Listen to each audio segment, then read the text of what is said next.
На заседании антинаркотической комиссии обсудили ряд актуальных вопросов, связанных с реализацией мероприятий, направленных на превенцию употребления запрещенных веществ и противодействие наркоугрозе в течение первого полугодия текущего года.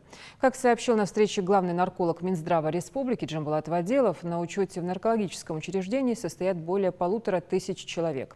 237 из них диспансерно. Подавляющее большинство – это молодые люди в возрасте до 35 лет. Практически такая же ситуация складывалась и в прошлом году. Вице-премьер Амриева проинформировала о реализуемых мероприятиях, направленных на пропаганду здорового образа жизни, профилактику наркомании среди подростков и молодежи в учреждениях культуры и образования. Эта работа будет в дальнейшем проводиться в рамках подписанного соглашения с руководителем отдела Федеральной службы исполнения наказаний по республике. Ряд мероприятий в скором времени будет организован и Минкультуры Ингушетии. Глава региона указал на ряд упущений в антинаркотической деятельности ответственных структур. По его словам, несмотря на многочисленные акции, выставки, беседы о вреде наркотиков, усиление уголовной ответственности за употребление, хранение и распространение, ситуация сохраняется сложной.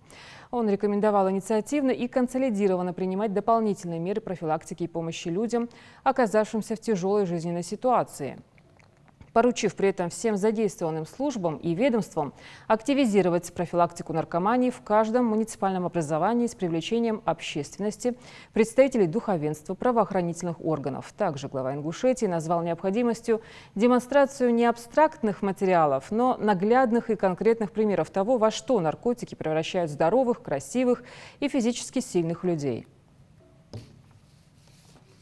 Мне надо, чтобы вы сказали, вот такая семья. Не называйте, если вы не хотите.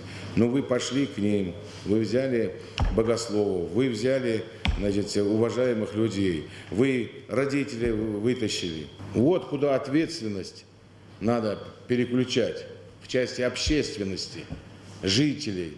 Нашу озабоченность членов комиссии, ее надо довести до людей тоже. У нас же вот особенность такая там, вот то, что он наркоман, это родители терпят. Вот чтобы их фамилию не назвали, вместо того, чтобы караул кричать,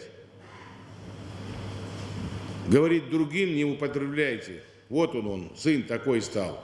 Не волнуется за этого ребенка, потому что он свою там честь бережет.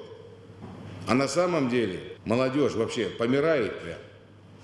До 30 лет, 32, 35. Эти вещи нам нельзя допускать. Нетерпимость надо создавать. Понимаете? Мы должны об этом говорить. Поэтому все эти вещи, они должны... не надо стесняться этого. Надо, я думаю, работать вот с управлением по борьбе с наркотиками.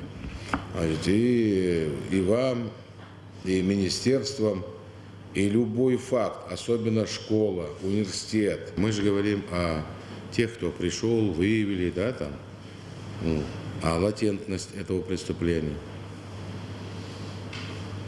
В прошлый раз говорили с главным наркологом, по-моему, там доходит до 5000. Для наших 507 тысяч населения. Это страшная цифра.